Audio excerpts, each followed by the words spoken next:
Dan Nabi SAW pernah memberi amanan kepada kita, takutlah kita kepada golongan muflis hari akhirat kelak. Atadruna manil muflis? Qalu ya Rasulullah, al-muflis fina man la dirhama wala mata'an lahu.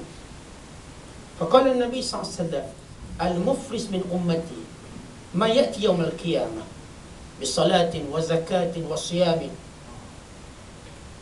ya'ti wa qad syatama hadha wa qadhafa hadha wa akala mala hadha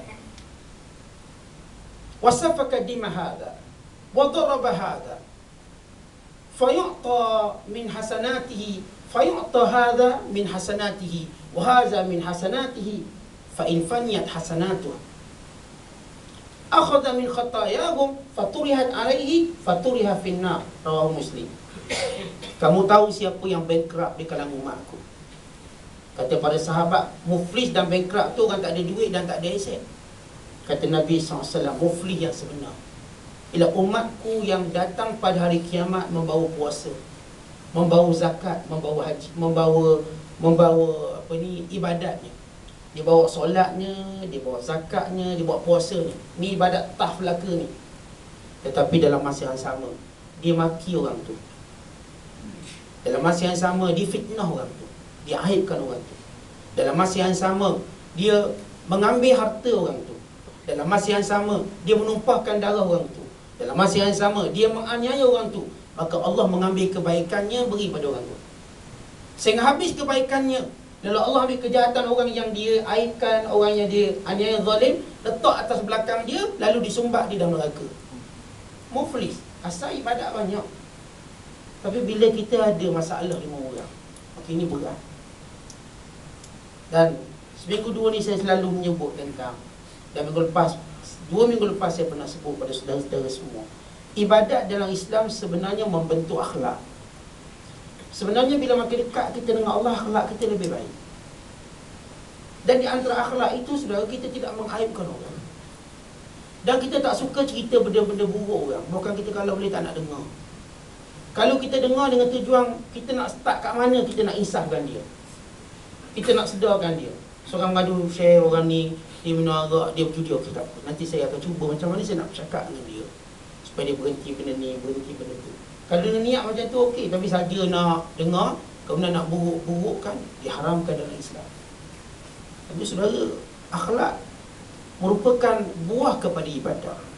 Seorang yang ibadatnya berjaya mencapai tahap penerimaan Allah Ta'ala, maka akhlaknya akan berubah. Dalam satu hadis Qudsi, Allah Ta'ala berfirman, Ana ataqabbalus salah liman tawadha'a biha li'azamati walam yastatil ala khalqi. Aku hanya menerima sembahyang orang yang dengan sembahyangnya merendahkan dirinya kepada aku. Bukan sembahyang nak tengok saya lah sembahyang banyak, tak. Dengan sembahyangnya dia nak rendahkan diri pada Allah, dan dia tidak pernah menganiaya makhluk aku. Perkataan istita, yakni mengaibkan saudara aku. Saudara, kalau kita cerita riba, riba ni maknanya kita tahulah dalam sistem bank riba. Tapi Nabi SAW pernah menyebut riba yang paling dahsyat apabila kamu mengaibkan orang lain. Ia adalah riba. Macam mana jadi riba? So riba ni maknanya apa? Bertambah. Sesuatu yang bertambah. Saudara pinjam 100, dia akan minta saudara bayar 200, lambat lagi bayar 300, 400 dan seterusnya, riba. So kita kalau aibkan orang, kita akan aib depan orang ni. Orang ni cerita pula, orang ni cerita pula, lihat riba, dosa kita bertambah-tambah. Maka ini riba yang bahaya. Kita jangan cerita riba aspek harta saja. Riba dari sudut aspek kejahatan, kezaliman kita pada orang lain, antaranya bila kita mengaibkan mereka, terutamanya orang Islam. Kerana orang kafir tidak dalam perbahasan ini. Bagi orang Islam, kita kena jaga sungguh-sungguh orang Islam.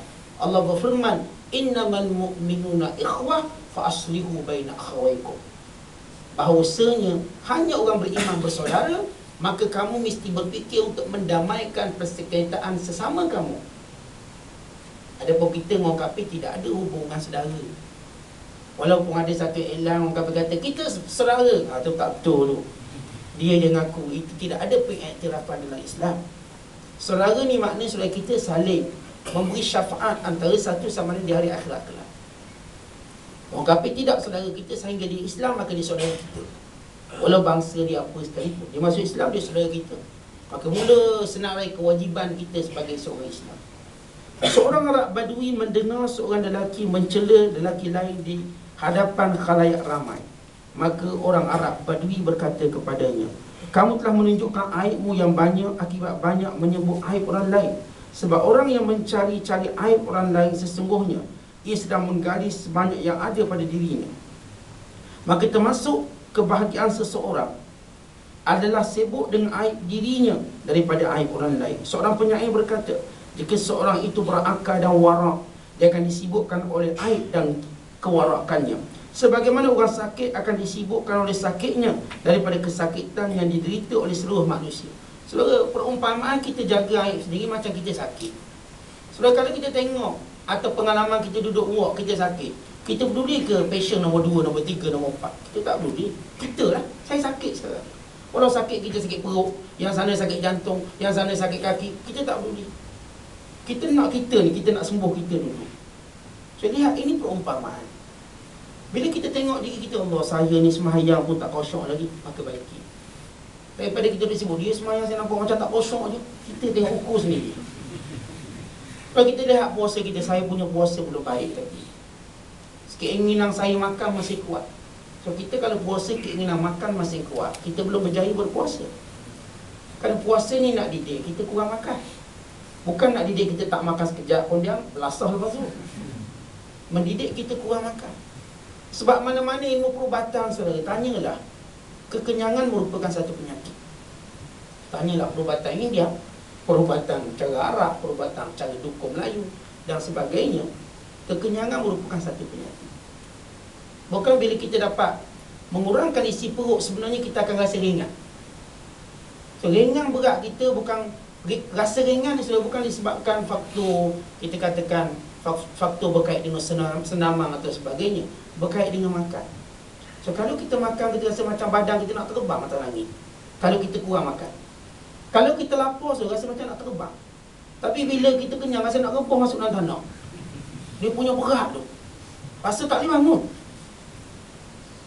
Sama juga kalau kita kurang tidur, saudara, kita akan rasa kita macam terawang-awang nak naik ke atas langit. Pasal kurang tidur. Saya ingat zaman saya belajar dulu, pernah lah sekali-sekala saya tak tidur lebih kurang berapa bulan. Memang tak tidur. Tak tidur siang dan malam. Tak tidur siang, tak tidur malam, qada siang tak cik. Dia tak tidur malam, tak tidur siang. Saya baca, saya study. Sebab mula-mula saya sampai ke Mesir, orang kata susah. Belajar Mesir susah. Saya punya target, saya nak dapat mumtaz. Dia target tu tinggi, dia kena korban lebih sikit. Tapi benar saudara, kalau negeri saya 2 orang je lulus.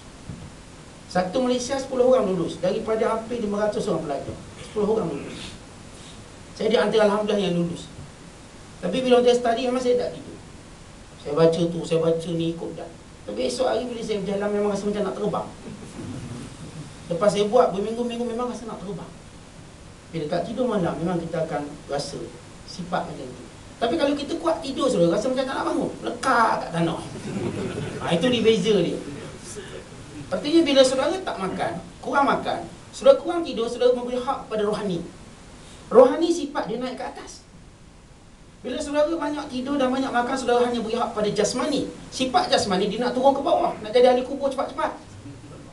Maka kita lihat 2 perkara yang ada dalam tubuh kita. Sebab itu kita kena seimbangkan. Kita makan dan kita ada kerohanian. Kalau makan je kita jadi binatang ke bawah kita. Tapi kalau kita rohani saja pun tak boleh terbang cepat sangat. Kita kena seimbangkan antara keperluan jasmani dan rohani dengan cara keseimbangan yang Islam ajar. Kan itu saudara, bila kita mampu mengurangkan atau mencapai matlamat dalam ibadat, insya-Allah kita akan berjaya mendidik akhlak kita. Dan sekaligus saudara akan mengurangkan pandangan kita pada keaiban orang lain. Perumpamaan seperti kita sekarang sedang sakit, maka saya tak peduli orang lain yang sakit, saya yang sakit, saya kena sembuhkan. Perumpamaan sekarang macam anak saudara sakit, saya tak akan peduli anak orang lain sakit, anak saya perlu disembuhkan sendiri. So akan keluarkan seluruh harta benda saudara, masa saudara, supaya anak saya dapat dirawat, daripada saya duk fikir anak orang lain sakit. Demikian ulama membandingkan keaiban yang ada. pada diri kita cukup banyak. Cuma cermin yang ada depan kita rosak, sebab tu tak nampak keaiban sendiri. Lalu kita melihat keaiban orang lain. Barang siapa yang mendedahkan kehinaan manusia, maka manusia pun akan mendedahkan kehinaannya. Barang siapa yang melihat kekurangan dirinya, dia akan buta terhadap kekurangan orang lain. Barang siapa melihat aib orang lain dan meredai untuk dirinya, maka ini adalah kedunguan, kebodohan. Dalam syair Arab menyebut, jangan menyingkap keburukan manusia yang mereka tutupi, maka Allah akan menyingkap, menutup keburukannya. Sebutlah kebaikan mereka jika kamu menyebutnya. Jangan menghina seseorang dengan apa yang ada padamu. So, kali itu kita lihat Nabi SAW. Mana ada Nabi cela orang lain, mengaibkan orang lain. Hatta bila pembukaan kota Mekah dan Ikrimah Abi Jahal masuk Islam, lalu orang Islam masih lagi bercakap tentang kejahatan Abu Jahal. Cerita lagi Abu Jahal ni, bla-bla jahat tu. Saudara, Ikrimah sebagai seorang anak, walau benar ayah dia jahat, tapi telinga seorang anak tak mampu tahan ataupun tak pernah dikatakan tidak berkemampuan untuk menahan perkataan buruk kepada ayah. Walau ayah dia kafir, sebagai seorang anak itu fitrah. Maka Ikrimah mengadu pada Nabi SAW. Orang buruk-burukkan ayah dia, dan memang ayah dia jahat, kafir. So Nabi tak kata padam muka ayah kamu, memang layak lah kena kutuk. Tak, Nabi tak cakap macam tu. Nabi panggil orang Islam, Nabi kata apa? Nabi larang orang Islam menyebut kejahatan orang dah mati walau masih hidup dia jahat. Jangan cakap. Kerana mereka sudah mendapat balasan di sisi Allah. Kalau mereka jahat, Allah dah beri balasan. Nak cakap buat apa lagi? Sebab itu Nabi tak bercakap tentang berjahat. So, lihat akhlak Nabi SAW. Kali itu kita pun saudara, bila kita nak cakap kejahatan orang, kadang-kadang anak dia baik, kita kena hormatlah anak dia. Betul dia jahat, mak dia baik, ayah dia baik, maka hormatlah mak ayah dia. Kalau fikir gatal mulut nak cerita anak dia jahat, so kita hormati keturunan mereka. Kerana keturunan ni saudara, walaupun dia tahu anak dia jahat, dia tak mungkin redha orang sebut-sebut kejahatan anak dia. Dia tak mungkin redha. Kali itu Islam beri satu asas yang penting dalam menceritakan orang yang sudah mati. Apa kata Nabi SAW? Uzkuru mahasina mautakum wa kufu an masawihim. Sebutlah kebaikan-kebaikan orang yang sudah mati dan diamkan diri daripada kejahatan mereka. Jangan bercakap hal jahat. Kalau seorang mati saudara, kita disunatkan bercakap apa benda dia buat baik. Oh, dia masih hidup dengan mak dia bagus, taat sungguh. Yang tu kita sebut. Masalah dia tak semayang, tak puasa, ketepikan saudara. Saya sebut tentang kebaikan sebab menjaga dia, menjaga keluarga dia, kewajiban kita orang Islam. Dia masih hidup dulu, dermawan. Kita tak ceritalah dia mungkin ada kejahatan yang lain. Bukan haram kita mendedahkan keaiban yang tidak diketahui oleh orang lain melainkan kita. Bukan itu merupakan amanah yang kita mesti sembunyi. Allahumma illa, melainkan satu keadaan di mana orang ni bila buat jahat bangga-bangga diri dia. Dia buat terang-terang depan orang, tak puasa depan orang, dia belasah, dia makan. Dia peduli apa orang nak tegur dia. Orang ni saudara, dia tidak ada kehormatan dalam Islam. Tapi orang yang buat kejahatan sembunyi-sembunyi, rahsia, kalau tanya tak ngaku. Kalau ngaku pun dia kata dah isah, dah taubat dah lama dulu. Sekarang dah taubat dah. Orang macam ni haram kita cerita keaiban. Stop mulut. So, lihat indahnya Islam. Islam bukan kerjanya nak bila orang tu jahat, dia tak boleh kembali ke pangkal jalan. Dengan cara menutup keaiban ini sebenarnya beri peluang orang-orang yang tertentu kembali ke pangkal jalan. Allah Ta'ala akan tutup keaiban kamu. Kalau di dunia Tuhan dah tutup, akhirat sementara lagi Tuhan akan tutup keaiban kita. Sebagaimana saya pernah sebut pada saudara hadis Nabi SAW, bila seorang benar-benar bertaubat, Allah Ta'ala akan menghapuskan catatan kejahatan dalam buku catatan dia. Allah akan melupakan bumi dan langit dan segala saksi yang melihat kejahatan dia kalau dia benar-benar taubat kepada Allah. Seolah-olah dia tak pernah buat jahat. Dia datang jumpa Allah, Allah tak bincang kejahatan dia, Allah bincang apa kebaikan dia buat. Itu jaga-jaga daripada kita menyebut kejahatan orang lain. Kita bimbang kejahatan itu berpindah pada diri kita atau anak kita, keturunan kita. Bila kita biasa bercakap hal baik-baik. Bahkan Imam Malik rahmatullahi alaihi, dia tak pernah suka bercakap hal orang lain, tak suka. Bahkan kalau orang bercakap, dia tutup telinga, tak nak dengar. Hari ni kau tutup telinga, sombong dia kata. Kalau kita tak nak dengar benda haram, jadi buka jugalah telinga, tumpang-tumpang dengar. So bila kita dengar benda tak elok ni, so dia lekat selekat. Kata Waqi' bin Jarrah, aku pernah dengar perkataan orang ahli bidah. Orang ahli bidah cakap ikut siri dia lekat kat telinga aku 20 tahun. Apa maksud kata Waqi' bin Jarrah? Maksudnya saudara, benda yang buruk kalau kita dengar, dia boleh lekat lama. Walau kita tak percaya, tapi lama-lama tercakap juga kita pada orang lain. Sebab itu kita elakkan, jauhkan diri daripada fitnah-fitnah manusia. Elakkan. Dalam Al-Quranul Karim berkait dengan masalah ini, Allah berfirman dalam surah Hujurat ayat 12, wala tajassasu, dan janganlah kamu mencari-cari kesalahan orang lain. Berkata Ibn Jauzi rahimahullah dalam kitab tafsirnya Zadul Masir, Abu Zaid Hasan Basri, Abduhaq, Ibn Sirin membaca jim tajassasu dengan sebutan hak, yakni wala tahassasu. Kemudian Abu Ubaidah mengatakan bahawa maknanya sama belaka, iaitu mencari kesalahan orang lain. Tapi Yahya bin Abu Kathir menerangkan, bila dibaca dengan jim, yakni tajassasu, yakni mendengar bicara orang lain padahal orang itu tidak rela. Menurut ahli tafsir, makna tajassasu mencari keaiban dan kecacatan orang Islam serta aurat mereka. Aurat ni maknanya keaiban mereka. Maksudnya jangan sampai salah seorang kamu mencari keaiban saudaramu untuk mendedahkan setelah Allah Subhanahu Wa Taala menutupnya. Baik, di sini penulis kita bincang dari sudut ilmu qiraat. Tajassasu dengan tahassasu, dua-dua ini makna sama. Dan setengah ulama tafsir membezakan. Perkataan tajassasu artinya melihat, mendengar perkataan orang tu tanpa orang tu suka. Perkataan tahassasu cuba intai perbuatan dia, apa yang dia buat untuk kita cerita pada orang. Maka semua perbuatan ini merupakan larangan Allah Ta'ala. Allah Ta'ala kata lah, jangan. Bila Allah Ta'ala kata jangan, maka hukumnya adalah haram. Melainkan ada dalil yang memusingkan makna haram. La dalam Quran makna jangan, hukumnya haram. La taqrabu zina, haram maknanya mendekati zina.